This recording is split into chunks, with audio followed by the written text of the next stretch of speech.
Hello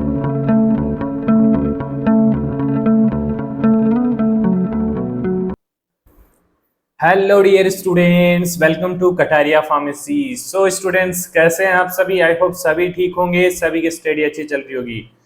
तो हमारा चल रहा था बी फार्मा सेकंड सेमेस्टर। तो सेकंड सेमेस्टर के दो सब्जेक्ट्स के वंस ऑफ लेक्चर हमने कवर कर लिए थे, ह्यूमन एनाटॉमी एंड फिजियोलॉजी और ऑर्गेनिक केमिस्ट्री फर्स्ट। आज का हमारा थर्ड सब्जेक्ट होने वाला है बायोकेमिस्ट्री।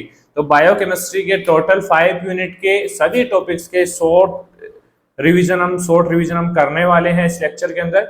तो वीडियो में एंड तक बने रहना, जिससे आपको कंप्लीट चीजें समझ में आ जाएं।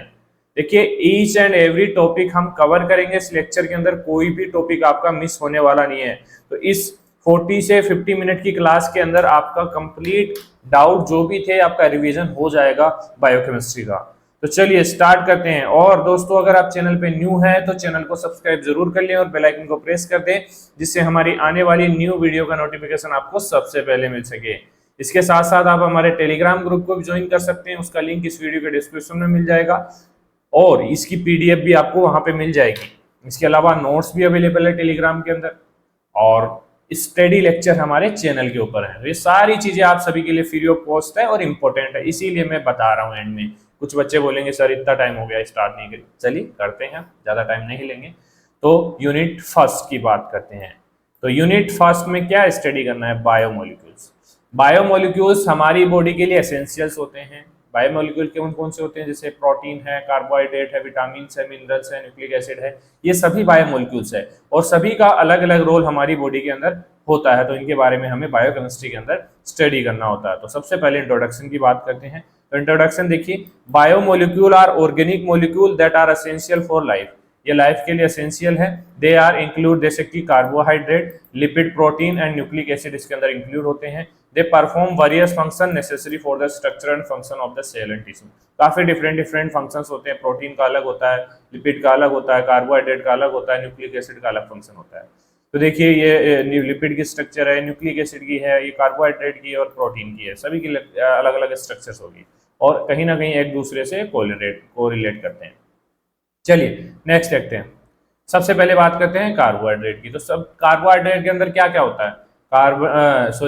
कार्बन होता है, ऑक्सीजन होता है, हाइड्रोजन होता है। 3 कंपाउंड से मिलकर बना होता है। जैसे एग्जांपल देखिए, ग्लूकोज। तो ग्लूकोज का फॉर्मूला क्या है? C6H12 और O6। तो ये कार्बन, हाइड्रोजन और ऑक्सीजन ऑर्गेनिक कंपाउंड है, कंपाउंड ऑफ कार्बन, हाइड्रोजन और oxygen, carbohydrate basically. Classification 3 type से क्लासिफाई किया गया है कार्बोहाइड्रेट को: monosaccharide, disaccharide, polysaccharide. Mono simple होगा, sugar like glucose and fructose. Examples आपको याद रखने हैं मोनोसेकेराइड के।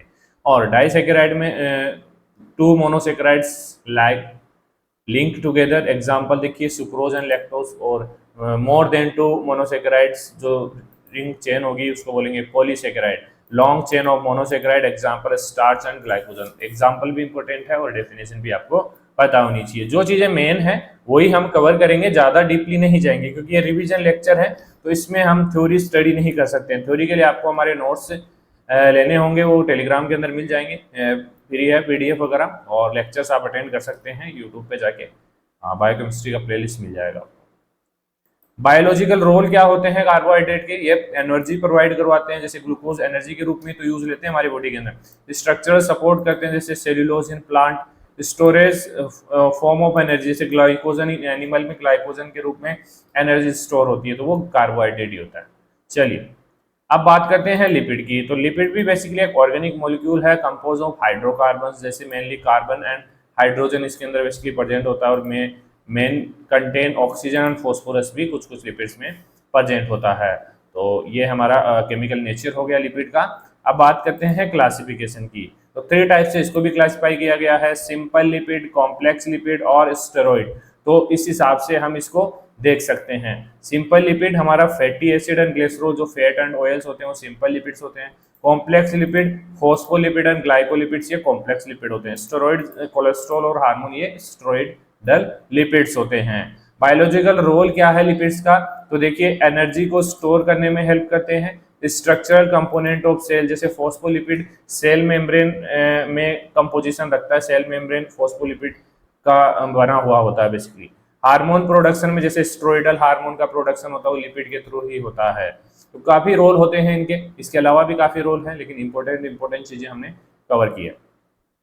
नेक्स्ट है एमिनो एसिड। तो amino acid chemical nature organic compound, एक तो इसके अंदर एमीन ग्रुप होता है और एक कार्बोक्सिलिक ग्रुप होता है, तो दोनों कंबाइंड होकर क्या बनाते हैं, एमिनो एसिड। एमिनो एसिड को भी दो टाइप से क्लासिफाई किया, एसेंशियल और नॉन एसेंशियल। एसेंशियल तो मतलब हमें रिक्वायर्ड होगा बाहर से, और नॉन एसेंशियल मतलब हमारी बॉडी के अंदर ही हमें मिलने वाले हैं। तो केमिकल नेचर देखिए, organic compound with amino acid, जैसे एमिनो ग्रुप होता है एंड कार्बोक्सिलिक ग्रुप होता है इसके अंदर। क्लासिफिकेशन एसेंशियल और non essential. Essential can not be synthesize by the body, body के द्वारा सिंथेसाइज नहीं होते हैं, and must be obtain from diet से इनको लिया जाता है।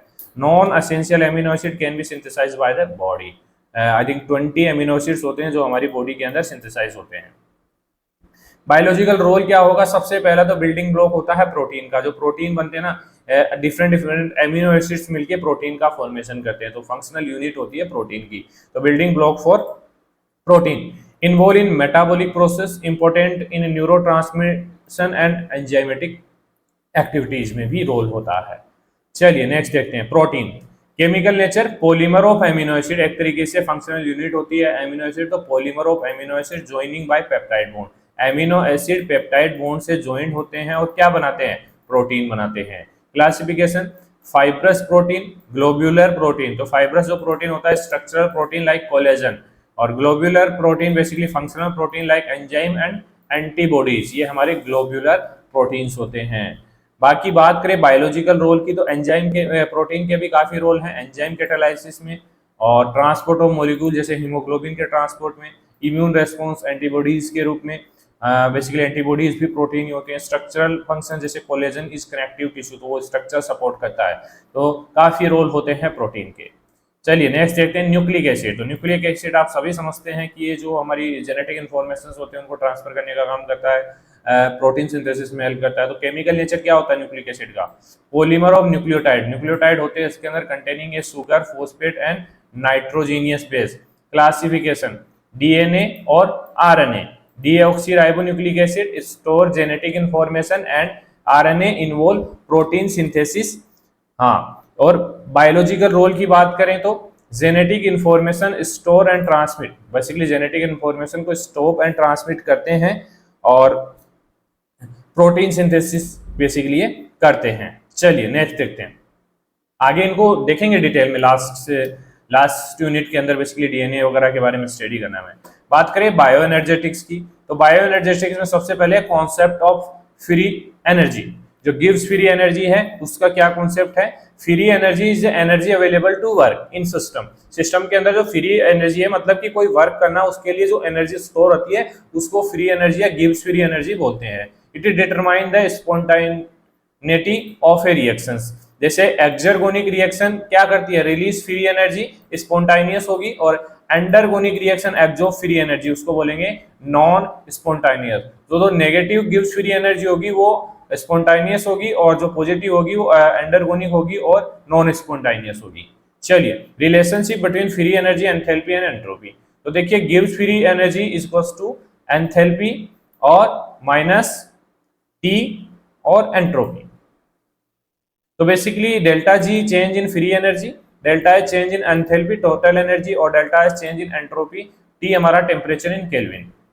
Delta G determine if a reaction is spontaneous. अगर नेगेटिव है डेल्टा जी तो एक्सर्गोनिक रिएक्शन होगी और स्पॉन्टानियस होगी, अगर पॉजिटिव है तो एंडरगोनिक होगी, नॉन स्पॉन्टानियस होगी। देखिए ये जो हमारे शॉर्ट लेक्चर्स है ना, ये आपके कॉम्पिटिटिव एग्जाम में काफी मदद करने वाले, क्योंकि इनके अंदर से डायरेक्ट क्वेश्चन पूछे जाते हैं बेटा, काफी इंपॉर्टेंट हो सकता है आपके लिए अगर आप कोई कॉम्पिटिटिव एग्जाम देने जा रहे हैं। रेडॉक्स पोटेंशियल, तो रेडॉक्स पोटेंशियल क्या होता है, it indicate the tendency of a substance to gain and loss electron. किसी भी सबस्टेंस की एक टेंडेंसी होती है, क्वालिटी होती है कि वो या तो गेन करेगा इलेक्ट्रॉन को या फिर लॉस करेगा। अगर ज्यादा टेंडेंसी है तो मतलब कि ज्यादा इलेक्ट्रॉन गेन करने की, तो देखिए मोर पॉजिटिव रेडॉक्स पोटेंशियल कब होगा, जब greater tendency to gain electron, मतलब ऑक्सीडाइजिंग एजेंट जिसको बोलते हैं, तब हमारा रेडॉक्स पोटेंशियल पॉजिटिव होगा। चलिए energy rich compound, energy rich कहां से एनर्जी मिलती है, सबसे पहला कंपाउंड होता है एटीपी, एडिनोसिन ट्राइफॉस्फेट, जिससे हमें एनर्जी मिलती है कैलोरीज के रूप में। तो primary energy carrier in cell होता है, release energy when it is hydrolysed to ADP adenosine diphosphate and inorganic phosphates.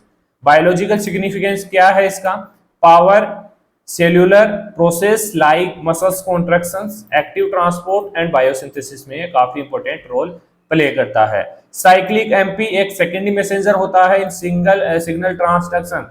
Biological significance इसका होता है एक्टिवेट करता है प्रोटीन काइनेज को and play role in regulating metabolism and cell functions को regulate करने में हेल्प करता है। क्या है? इसको सेकंड मैसेंजर भी बोलते हैं। ये क्वेश्चन भी बनता है कॉम्पिटिटिव एग्जाम के लिए, सेकंड मैसेंजर कौन सा है, एग्जांपल्स आपको ऑप्शंस दे देंगे तो वहां पे एससीएमपी आपको सिलेक्ट करना है। चलिए अब बात करते हैं यूनिट सेकंड की। तो यूनिट सेकंड में बेसिकली कार्बोहाइड्रेट का मेटाबॉलिज्म, डिफरेंट पाथवेज के बारे में देखें। पाथवेज हमारे लिए काफी इंपॉर्टेंट होने वाले हैं, लॉन्ग क्वेश्चन के लिए भी और शॉर्ट क्वेश्चंस के लिए भी। तो सबसे पहला पाथवे हमारा ग्लाइकोलाइसिस। ग्लाइकोलाइसिस में क्या होता है? ग्लूकोज का ब्रेकडाउन होता है। ग्लूकोज ब्रेकडाउन होकर किस में कन्वर्ट होता है? पायरुवेट में। और पायरुवेट आगे फर्दर जो नेक्स्ट साइक्लिक होता है सिट्रिक एसिड साइकिल, उसमें जाता है उस प्रोडक्ट के रूप में। तो it is occur in cytoplasm. Basically glycolysis किस में होता है? साइटोप्लाज्म में होता है, सेल के साइटोप्लाज्म में। तो लोकेशन भी पूछी जाती है एग्जाम्स के अंदर। स्टेप की बात करें, फर्स्ट स्टेप में ग्लूकोज कन्वर्ट होगा ग्लूकोज 6 फॉस्फेट वाया हेक्सोकाइनेज, और उसके बाद ग्लूकोज 6 फॉस्फेट कन्वर्ट होगा फ्रुक्टोज 6 फॉस्फेट में, और फ्रुक्टोज 6 फॉस्फेट कन्वर्ट होगा फ्रुक्टोज 1,6 बिस फॉस्फेट वाया फोस्फोफ्रुक्टोकाइनेज। इसको आप एक साइकिल की फॉर्म में बना सकते हैं, काफी मदद आपको मिलेगी एग्जाम में अच्छे मार्क्स गेन करने में। Cleavage into 2,3 carbon molecule, last में क्या होगा? फ्रुक्टोज 1,6 फॉस्फेट क्लीवेज होगा इन 2,3 कार्बन मोलिक्यूल, देन पायरुवेट का फॉर्मेशन होगा लास्ट के अंदर। तो लास्ट प्रोडक्ट होता है ग्लाइकोलाइसिस का पायरुवेट। ये भी एग्जाम के लिए काफी इंपॉर्टेंट है क्योंकि स्टार्टिंग प्रोडक्ट और एंड प्रोडक्ट दोनों के बारे में आपको पता होना चाहिए। चलिए, एनर्जेटिक्स मतलब कितनी एनर्जी मिलती है? नेट एटीपी 2 एटीपी से मिलती है, क्योंकि वैसे तो 4 प्रोड्यूस होती है लेकिन 2 एटीपी का यूज इसमें हो जाता है। एनएडीएच 2 एनएडीएच प्रोड्यूस होती है which can be use in the etc, electron transport chain के अंदर यूज होती है। सिग्निफिकेंस क्या होता है ग्लाइकोलाइसिस का? प्रोवाइड करता है energy under aerobic and anaerobic conditions. समझ गए ना एरोबिक और एनारोबिक क्या होता है? एरोबिक ऐसी कंडीशन है जहां पे ऑक्सीजन की रिक्वायरमेंट पड़ती है, और एनारोबिक ऐसी कंडीशन है जहां पे ऑक्सीजन की रिक्वायरमेंट नहीं पड़ती है। Precursor for further metabolic pathway, precursor मतलब पायरुवेट जो बनेगा वो प्रीकर्सर के रूप में काम करेगा in the citric acid cycle and in fermentation. चलिए नेक्स्ट देखते हैं, citric acid cycle, Krebs cycle भी इसको बोला जाता है, तो कंफ्यूज नहीं होना है अगर क्रेब साइकिल पूछ ले तो भी। पाथवे क्या होता है? अकर इन माइटोकॉन्ड्रिया, ये माइटोकॉन्ड्रिया के अंदर होता है। Following glycolysis and the conversion of pyruvate to, तो पायरुवेट जो ग्लाइकोलाइसिस से मिला था वो किस में कन्वर्ट होगा? वो कन्वर्ट होगा एसिटाइल को एंजाइम में। देन आगे फर्दर स्टार्ट होगा acetyl coenzyme enter in cycle and combine with oxaloacetate to form citrate, और उसके बाद मल्टीपल स्टेप्स होगी और प्रोड्यूस करेगा CO2, NADH, FADH and ATP। जो यहाँ पे दिखाई दे रहा है बीच के कंपाउंड्स यहाँ पे हमने नहीं रखे, तो आपको कंप्लीट साइकिल याद करना है। ये 10 मार्क्स में पूछा जा सकता है, 5 मार्क्स में भी, और किसी यूनिवर्सिटी में 7 मार्क्स का है तो 7 मार्क्स में पूछा जा सकता है। काफी इंपॉर्टेंट है glycolysis citric acid cycle. Energetic की बात करें तो ATP इसके अंदर 1 GTP प्रोड्यूस होती है, और ATP पर टन 2 साइकिल पर ग्लूकोज मोलिक्यूल, मतलब पर टन 1 GTP प्रोड्यूस होती है, एक साइकिल होता है। तब NADH and FADH2 produce 3 NADH 1 FADH2 पर साइकिल, मतलब 3 NADH और 1 FADH2 पर साइकिल प्रोड्यूस होता है। सिग्निफिकेंस की बात करें सिट्रिक एसिड साइकिल की, तो मेजर एनर्जी प्रोड्यूसिंग पाथवे होता है, क्योंकि यहाँ पे देखिए ATP भी प्रोड्यूस हो रहा है, 2 NADH हो रहा है, 1 FADH2 हो रहा है। Produce high energy electron from the electron transport chain, release CO2 as waste product, CO2 को भी रिलीज करने का काम करता है।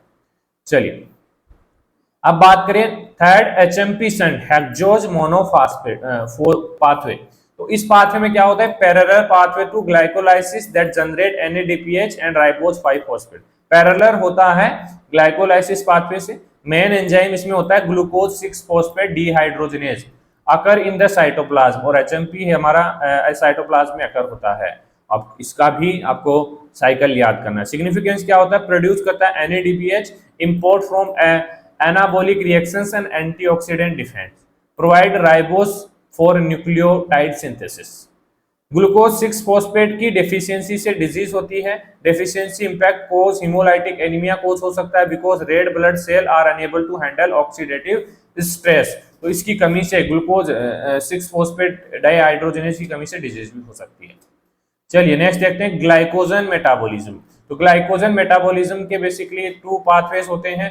फर्स्ट है ग्लाइकोजिनेसिस, इसमें फॉर्मेशन होता है ग्लाइकोजन का from glucose mainly in the liver and muscles. और होता है ग्लाइकोजिनोलाइसिस, इसमें लाइसिस में क्या होता है ब्रेकडाउन, और जीनेसिस में क्या होता है फॉर्मेशन। ये चीज याद रखना, कंफ्यूज नहीं होना। Breakdown of glycogen into glucose. Regulation control by enzyme like glycogen synthase for synthesis और ग्लाइकोजन फॉस्फोपाइरोलेज फॉर ब्रेकडाउन। ये एंजाइम यहाँ पे इंपॉर्टेंट रोल प्ले करते हैं। Glycogen storage disease, genetic disorder affecting enzyme involving glycogen synthesis और breakdown को affect करता है ग्लाइकोजन और result in abnormal glycogen accumulation and hypoglycaemia. अगर ग्लाइकोजन का एक्यूमुलेशन होता है तो डिजीज कोज होती है अबनॉर्मली। चलिए उसको बोलते हैं ग्लाइकोजन स्टोरेज डिजीज। ग्लूकोनियोजेनेसिस मतलब ग्लूकोज का जनरेशन हो रहा है, सिंथेसिस हो रहा है। जेनेसिस का मतलब synthesis. Pathway the synthesis of glucose from non carbohydrate precursor mainly in the liver and kidney के अंदर बेसिकली होता है। की सबस्ट्रेट लैक्टेट कोलेस्ट्रॉल और अमीनो एसिड्स का यूज होता है। अपोजिट ऑफ ग्लाइकोलाइसिस के अपोजिट चलता है। Use different enzyme for key steps. Significance essential for maintaining blood glucose level during fasting और स्टारवेशन। ये ग्लूकोज का काम होता है ब्लड ग्लूकोज लेवल को मेंटेन करना फास्टिंग और स्टारवेशन। चलिए नेक्स्ट बायोलॉजिकल ऑक्सीडेशन। तो इलेक्ट्रॉन ट्रांसपोर्ट चेन इंपॉर्टेंट है, मार्क कर लेना 5 मार्क्स के लिए इलेक्ट्रॉन ट्रांसपोर्ट चेन। और अगर आपने हमारे इंपॉर्टेंट क्वेश्चन की सीरीज नहीं देखी है तो B pharma exam booster series के नाम से प्लेलिस्ट मिल जाएगी आपको चैनल पे, वहां जाके देख सकते हैं। प्रीवियस 5 ईयर के क्वेश्चंस पेपर को कंबाइंड करके मैंने कुछ क्वेश्चंस दिए हैं आपको इंपॉर्टेंट, वो काफी इंपॉर्टेंट हो सकते हैं आपके लिए। इलेक्ट्रॉन ट्रांसपोर्ट चेन क्या होता है? पाथवे अगर इन इनर माइटोकॉन्ड्रियल मेम्ब्रेन के अंदर बेसिकली होता है where high energy electron from NADH and FADH are transfer through protein complex create a proton gradient. Mechanism क्या होता है इलेक्ट्रॉन ट्रांसपोर्ट चेन का? First NADH and FADH donate electron and electron pass through complex first to 4। उसके बाद proton are pumped in the intermembrane space. उसके बाद O2 is final electron acceptor forming H2O and the proton gradient derived ATP synthesis and ATP synthase via, मतलब यहाँ पे last में जो electron transport chain होती है ना उसमें क्या मिलता है प्रोडक्ट? ATP मिलता है। और कौन से एंजाइम ATP में कन्वर्ट करता है? ATP synthase. सिंथेस मतलब सिंथेसिस करता है। चलिए ऑक्सीडेटिव फॉस्फोराइलेशन मैकेनिज्म क्या है इसका? The process where ATP is synthesised using the proton gradient generate by ETC। ATP का जो सिंथेसिस होता है वो प्रोसेस होती है उसको बोलते हैं oxidative phosphorylation. Proton flow back through ATP synthase driving conversion of ADP to ATP. मतलब जब इलेक्ट्रॉन ट्रांसपोर्ट की जो लास्ट स्टेप में एटीपी बनता है एटीपी सिंथेस एंजाइम की मदद से, तो वो जो प्रोसेस होती है वो ऑक्सीडेटिव फॉस्फोराइलेशन को बोलते हैं। Substrate phosphorylation ATP production via direct transfer of phosphate to ADP during glycolysis and citric acid cycle, इसको बोलते हैं substrate phosphorylation. Inhibitor of electron transport chain and oxidative phosphorylation. कुछ कंपाउंड्स हैं जो इसको इनहिबिट कर सकते हैं, इससे आदमी की डेथ भी हो सकती है। जैसे साइनाइड है एक तरीके से पॉइजन के रूप में काम करते हैं। इनहिबिट करेगा complex 4 prevent oxygen utilisation. Carbon monoxide के बारे में आपने सुना होगा, also inhibit complex 4। Oligomycin inhibit ATP synthesis blocking ATP production. Uncouplers, basically DNP, disturb the proton gradient by allowing proton to flow back without generating ATP, leading to heat production instead. तो काफी ये inhibitors हैं जो electron transport chain और oxidative phosphorylation को stop कर सकते हैं, और इनका काफी बड़ा इंपॉर्टेंट रोल होता है ETC और ऑक्सीडेटिव फॉस्फोराइलेशन का। चलिए नेक्स्ट देखते हैं यूनिट 3। तो यूनिट 3 में फर्स्ट है लिपिड मेटाबॉलिज्म। तो लिपिड मेटाबॉलिज्म में सबसे फर्स्ट पाथवे होने वाला वो हमारा beta oxidation of saturated fatty acid. तो पाल्मिटिक एसिड हमारा एक सैचुरेटेड फैटी एसिड है, इसका बीटा ऑक्सीडेशन होगा। तो पाथवे बेसिकली पाल्मिटिक एसिड जिसमें कार्बन 16 होते हैं, undergo beta oxidation in mitochondria. Basically mitochondria के अंदर ये प्रोसेस होने वाली है। Each cycle remove 2 carbon atom producing acetylcholine enzyme. Each cycle कितने कार्बन रिमूव करेगा पाल्मिटिक एसिड से? 2 carbon atom produce acetylcholine enzyme. तो 16 कार्बन है तो हमें कितने एसिटाइलकोलिन एंजाइम मिलेंगे? 8 acetylcholine enzyme. In first cycle palmitic acid is broken into 8 acetylcholine enzyme. अब 8 एसिटाइलकोलिन एंजाइम कितनी एटीपी जनरेट करेंगे आप समझ सकते हैं। Energetic, each acetylcholine enter the citric acid cycle for ATP production. मतलब यहाँ पे 8 एसिटाइलकोलिन एंजाइम बन रहे हैं, वो सभी अलग अलग तरीके से सिट्रिक एसिड साइकिल में जाएंगे और एटीपी का प्रोडक्शन करेंगे। वो अभी हमने देखा था सिट्रिक एसिड साइकिल के अंदर। तो क्या सिग्निफिकेंस है beta oxidation of saturated fatty acid का? Provide a high yield of ATP via acetylcholine for energy production. High यहाँ पे एटीपी जनरेट होती है। चलिए next, formation and utilisation of ketone bodies और कीटो एसिडोसिस। तो कीटोन बॉडीज का भी काफी इंपॉर्टेंट रोल होता है हमारी बॉडी के अंदर। When carbohydrate are scarce fasting acetylcholine enzyme form fatty acid is convert into ketone bodies. Acetylcholine enzyme fatty acid को कीटोन बॉडीज में कन्वर्ट करता है। जैसे एग्जांपल एसीटोएसिटेट, बीटा हाइड्रोक्सीब्यूटाइलेट और एसीटोन इन लीवर, ये कीटोन बॉडीज है हमारी। Utilisation, ketone bodies are used as alternative energy source specially by the brain and muscles. Ketoacidosis क्या होता है? Occur when excessive ketone bodies accumulate in blood, उसको बोलते हैं कीटोएसिडोसिस। लीडिंग टू क्या होगा? Decrease in pH and metabolic acidosis decrease हो जाएगा। कॉमन इन अनकंट्रोल्ड डायबिटीज, जो अनकंट्रोल्ड डायबिटीज फर्स्ट होती है उसके अंदर बेसिकली कीटोएसिडोसिस देखा गया है ड्यू टू इंसुलिन डेफिशिएंसी। चलिए नेक्स्ट देखते हैं, D novo synthesis of fatty acid और पाल्मिटिक एसिड। काफी इंपॉर्टेंट है ये क्वेश्चन भी, इंपॉर्टेंट है, इंपॉर्टेंट मार्क कर लेना, पूछा जाएगा। Pathway synthesis occur in cytoplasm starting with acetylcholine enzyme. ये भी एसिटाइलकोलिन एंजाइम से ही स्टार्ट होता है। Acetylcholine enzyme convert into malonyl coenzyme. Malonyl coenzyme is added in multiple step to form palmitic acid. यहाँ पे लास्ट में हमारा पाल्मिटिक एसिड बनता है। De novo synthesis of fatty acid मतलब पाल्मिटिक एसिड का सिंथेसिस होगा। Significance, important for storing energy and creating cellular membranes, energy को स्टोर करने में हेल्प करता है। चलिए next, biological significance and it's conversion. Biological significance क्या है कोलेस्ट्रॉल का और इसका कन्वर्जन कैसे होता है? देखिए कोलेस्ट्रॉल का अच्छा यूज भी है हमारी बॉडी के अंदर, बुरा यूज भी है। तो देखते हैं, vital for sale membrane structure के में यूज होता है। Precursor for steroidal hormone, bile acid and vitamin D, ये तो हमारे अच्छे काम हो गए। और आप समझ सकते हैं कोलेस्ट्रॉल बेसिकली जो हमारा VLDL होता है तो वो हमारा बेड कोलेस्ट्रॉल होता है। तो वो बेसिकली कोलेस्ट्रॉल क्या करता है, ये जमा हो जाता है आर्टरीज के अंदर और आर्टरियोस्क्लेरोसिस कोज करता है। तो वो काम भी हमारा होता है कोलेस्ट्रॉल का। Conversion to bile acid, steroidal hormone and vitamin D के अंदर कोलेस्ट्रॉल बेसिकली कन्वर्ट होता है। जैसे bile acid aid in the digestion of fat, steroidal hormone include cortisol, oestrogen and testosterone, ये बेसिकली कोलेस्ट्रॉल से फॉर्म होते हैं, कन्वर्ट होता है। Vitamin D important for calcium homeostasis and bone health में इंपॉर्टेंट होता है।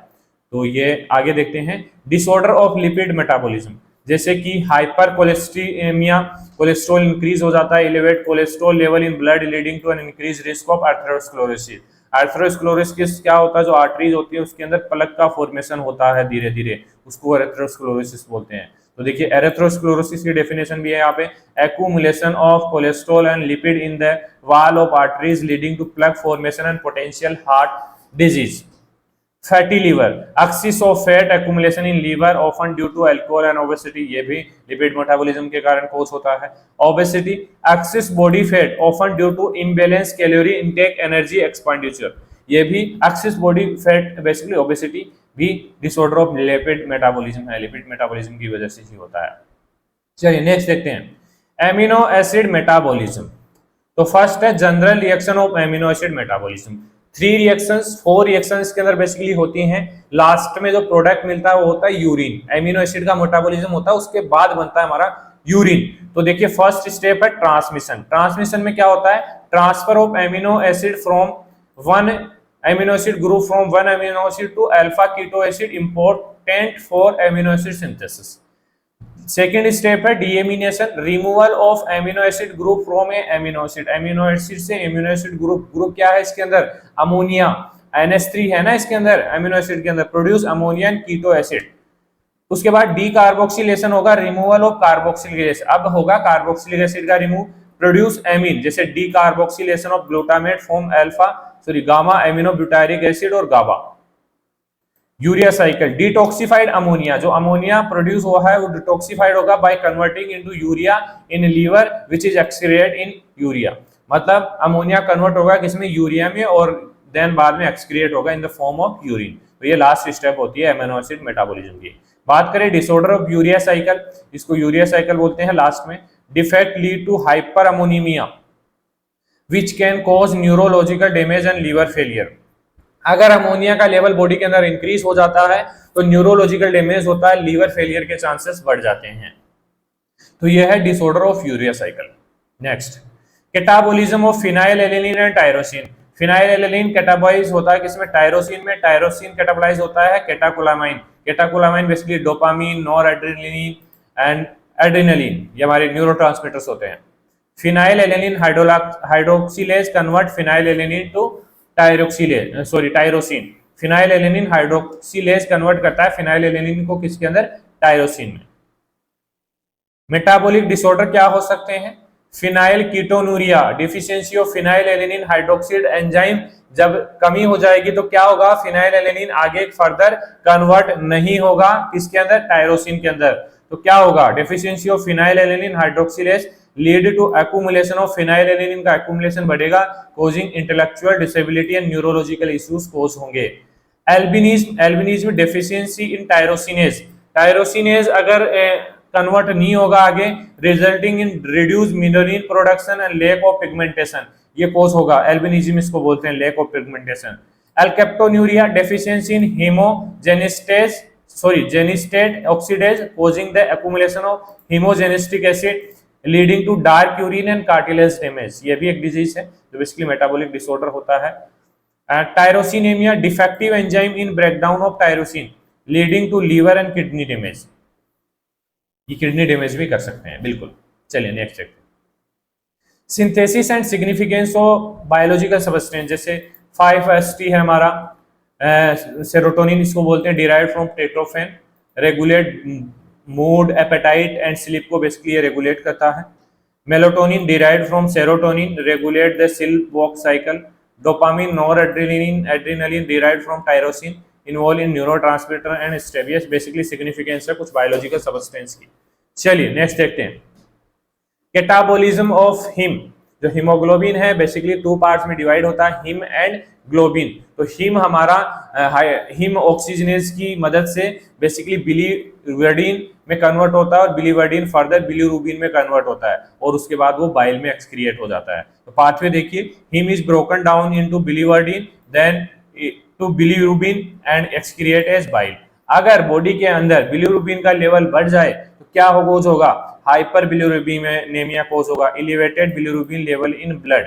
Jaundice, yellowing of skin and eye due to accumulation. देखिए जब बिलीरुबिन का लेवल बढ़ता है तो जॉन्डिस कोज होता है, क्योंकि जो आईज है, नेल्स हैं, वो क्या होंगे, येलोइश कलर के शो होंगे। Bilirubin in tissue often cause by liver dysfunction और बाइल डक्ट ऑब्स्ट्रक्शन की वजह से ये कोज हो सकता है। चलिए नेक्स्ट देखते हैं unit 4, nucleic acid metabolism and genetic in transfer. अब बात करेंगे डीएनए आरएनए की। तो सबसे पहले बायोसिंथेसिस ऑफ प्यूरिन, जो न्यूक्लियोटाइड्स होते हैं डीएनए आरएनए के। तो प्यूरिन बेसिकली प्यूरिन होते हैं हमारे एडेनिन और ग्वानिन, और जो प्यूरिमिडिन होते हैं हमारे जो ग्वानिन, साइटोसिल, यूरेसिल हमारा वो होते हैं प्यूरिमिडिन। तो प्यूरिन न्यूक्लियोटाइड कैसे बायोसिंथेसाइज होते हैं, start with PRPP, phosphoribosyl pyrophosphate से स्टार्ट होते हैं। Inosine monophosphate is precursor to adenine and guanine के लिए बेसिकली प्रिकर्सर होता है। Enzyme involve glutamine phosphoribosyl pyrophosphate amidotransferase rate limiting step होती है बेसिकली।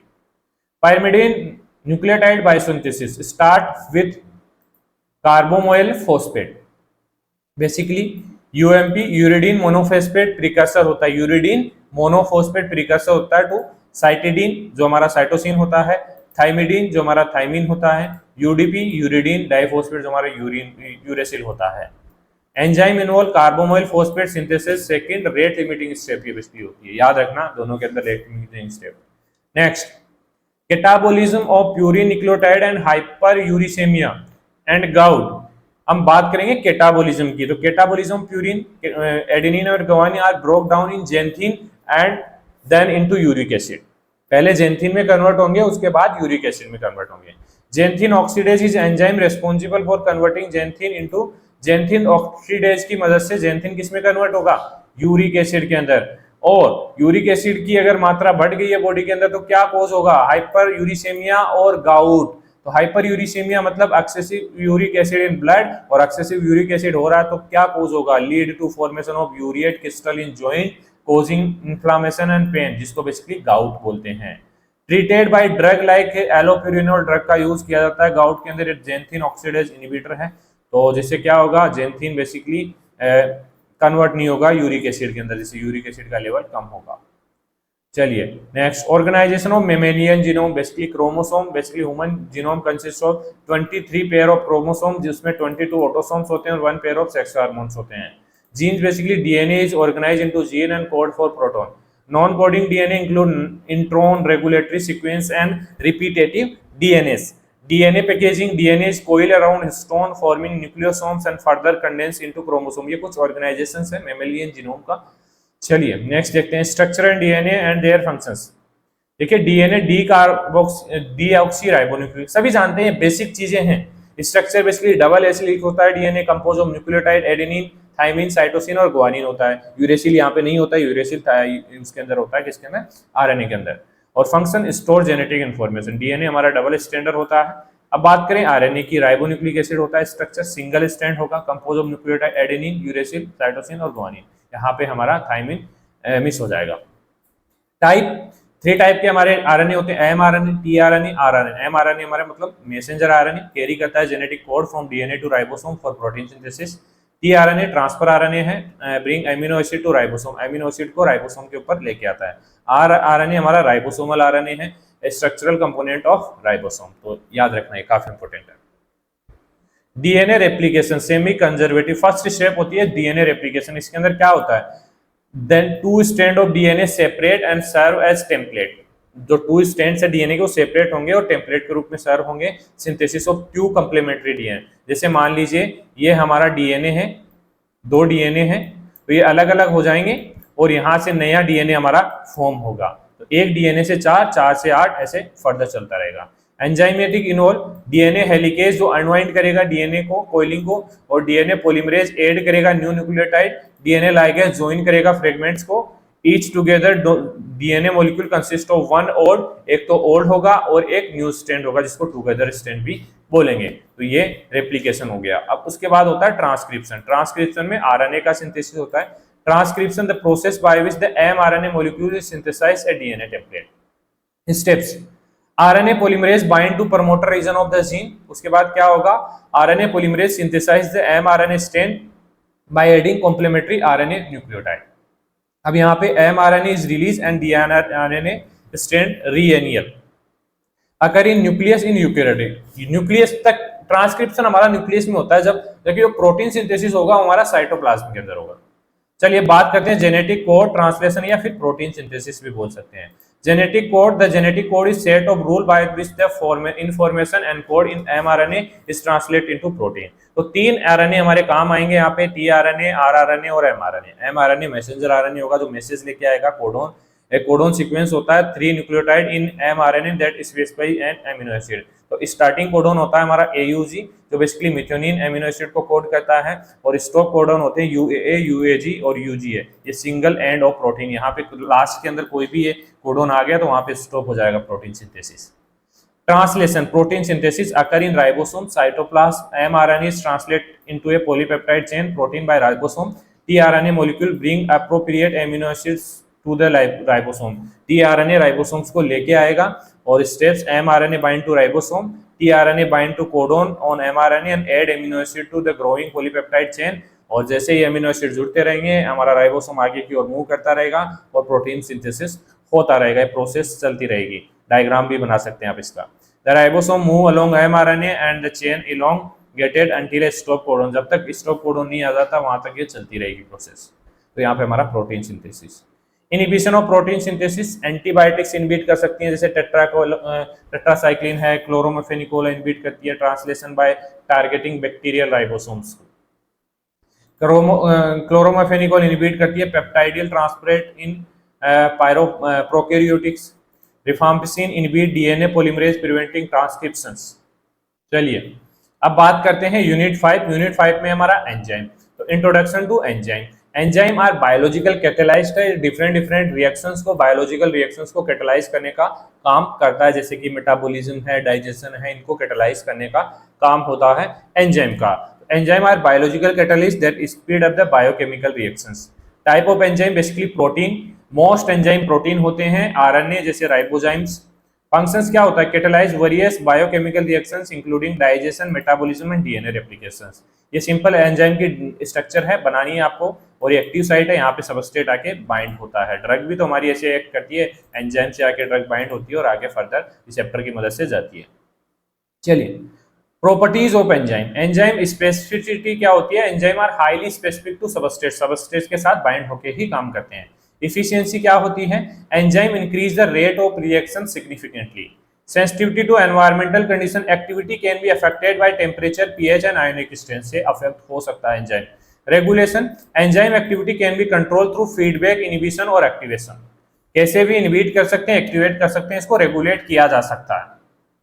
नोमेनक्लेचर एंड आईयूबी, जो इंटरनेशनल यूनियन ऑफ बायोकेमिस्ट्री है, उसका क्लासिफिकेशन ऑन एंजाइम, किस डिफरेंट टाइप से एंजाइम्स को क्लासिफाई किया गया है। सबसे पहले nomenclature, enzyme are name on based their substrate and the type of reaction they catalyse. किस पे बेस्ड, क्या सबस्टेंट बाइंड हो रहा है और कौन सी रिएक्शन को कैटेलाइज करते हैं, उस पे उसका नेम डिपेंड करता है। Typically end in ase, enzyme जो भी होगा उसके एंड में एज वर्ड जुड़ा होगा, ये चीज आप याद रखना। जैसे एग्जांपल है एमाइलेज, ब्रेकडाउन स्टार्च। अब बात करते हैं IUB classification. The international union of biochemistry classify enzyme into 6 major class based on their type of reaction and catalyze. First है ऑक्सीडो रिडक्टेज, जो कैटेलाइज करेगा ऑक्सीडेशन रिडक्शन रिएक्शन को। Transferase, जो transfer करेगा functional group between molecules. Hydrolase, catalyze hydrolysis, breakdown with water. Lyase, break bond without hydrolysis. Isomerase, catalyze isomerization, rearranging molecule. Ligase, join molecule using ATP. तो ये different 6 class of enzyme है according to IUB classification, याद रखना है। Enzyme kinetics, basically 2 plots हैं basically. First है Michaelis Menten equation, ये plot describe the relationship between substrate concentration and enzyme activity. Key parameter होते हैं इसके अंदर, V maximum reaction rate, Km Michaelis constant होता है, substrate concentration at half V max. Lineweaver Burk plot, a double reciprocal plot होता है, used to determine V max and Km more accurately, इसको determine करता है। इक्वेशन होती है 1/v, ये लीनियर बुर्क प्लॉट है, equals to Km/v max into 1/S हमारा सबस्ट्रेट है plus 1/v max maximum concentration. चलिए एंजाइम इनहिबिटर्स, जो एंजाइम की एक्टिविटी को इनहिबिट करने का काम करते हैं, चेंज करने का काम करते हैं। 3 टाइप के होते हैं, कॉम्पिटिटिव इनहिबिटर, नॉन कॉम्पिटिटिव और अनकॉम्पिटिटिव। कॉम्पिटिटिव क्या होते हैं, compete with substrate for active site, मतलब कि ये एक्टिव साइट है, यहाँ पे हमारा सबस्ट्रेट आएगा और कॉम्पिटिटिव इनहिबिटर भी यहाँ पे आके बाइंड होने की कोशिश करेगा, कंपटीशन होगा, इंक्रीज होगा Km और no change in Vmax। Example methotrexate inhibit dihydrofolate reductase. Non competitive inhibitor bind to a site other than active, मतलब कि ये एंजाइम है, यहाँ पे हमारा एक्टिव साइट है लेकिन ये अदर साइट पे जाके बाइंड होंगे और चेंज करेंगे एंजाइम की शेप को। डिक्रीज होगा Vmax और no change in Km। Example allopurinol inhibit xanthine oxidase. Uncompetitive inhibitors bind only to enzyme substrate complex, decrease both, जो एंजाइम सबस्ट्रेट कॉम्प्लेक्स होता है वहां पे बाइंड होंगे, मतलब कि ये एंजाइम सबस्ट्रेट से बाइंड है और ये एंजाइम है, इससे बाइंड आके बाइंड होंगे uncompetitive. Example lithium inhibit inositol monophosphate, तो ये एंजाइम इनहिबिटर्स हैं। Regulation of enzyme, enzyme induction and repressions. Induction क्या होता है, increase enzyme synthesis due to presence of substrate. Repression क्या होता है, decrease enzyme synthesis in response to excess of product. ज्यादा प्रोडक्ट फॉर्म हो जाता है तब तो स्टॉप हो जाता है, और जब सबस्ट्रेट आगे बाइंड हो जाता है तो सिंथेसिस होता है। एलोस्टेरिक रेगुलेशन, एलोस्टेरिक मतलब सेम चीज इससे बाइंड होगी। Allosteric enzyme have site other than the active site where regulatory molecule can bind. Allosteric activator increase enzymatic activity, allosteric inhibitor decrease करता है एंजाइमेटिक एक्टिविटी को। और example haemoglobin also allosteric protein respond to oxygen level. Therapeutic and diagnostic application of enzyme and isoenzyme. Therapeutic use क्या होता है? Enzyme use in the replacement therapy, जैसे glucosidase alpha for Pompe's disease, fibrinolytic enzyme streptokinase for dissolving blood clots. Diagnostic use creatinine kinase use to detect heart attack, elevated CK level indicate muscle damage. Liver enzyme ALT AST elevate level indicate liver damage. Isoenzymes.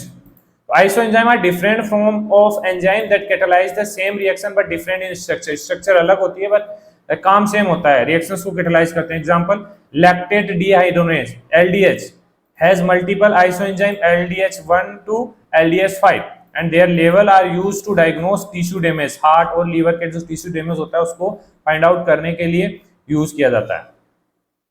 Coenzymes structure and biochemical functions. Coenzyme non-protein molecule required for enzymatic activity often derived from vitamins. Vitamin से derived किए गए हैं coenzyme. Example देखिए NAD plus और NADH, ये हमारा coenzyme है, involve in oxidation reduction reactions. Coenzyme A involve in the transfer of acyl group. Example acetylcholine in citric acid cycle. FAD और FADH2 ये भी हमारा coenzyme है, involve in redox reactions. Example in electron transport chain. Structure often contain vitamin as component, जैसे example NAD plus contain niacin, coenzyme contain pantothenic acid. Vitamins component रखते हैं coenzyme. चलिए ये हमारा कंप्लीट हो चुका है बायोकेमिस्ट्री. आई होप बच्चों काफी मदद आपको मिलेगी इससे एग्जाम के अंदर. लास्ट टाइम अगर आप इस लेक्चर को देखते हैं और ये पीडीएफ आपको टेलीग्राम ग्रुप के अंदर मिल जाएगी, तो लास्ट टाइम जब एग्जाम में जाओ ना उससे 1 घंटे पहले आप देख लेना, आपका कंप्लीट रिवीजन हो जाएगा. चलिए मिलते हैं नेक्स्ट. एक सब्जेक्ट हो रहा है हमारा बी फार्मा सेकंड सेमेस्टर का, उसको भी जल्द ही कंप्लीट करेंगे. बने रहिए हमारे साथ, मिलते हैं नेक्स्ट वीडियो में. धन्यवाद.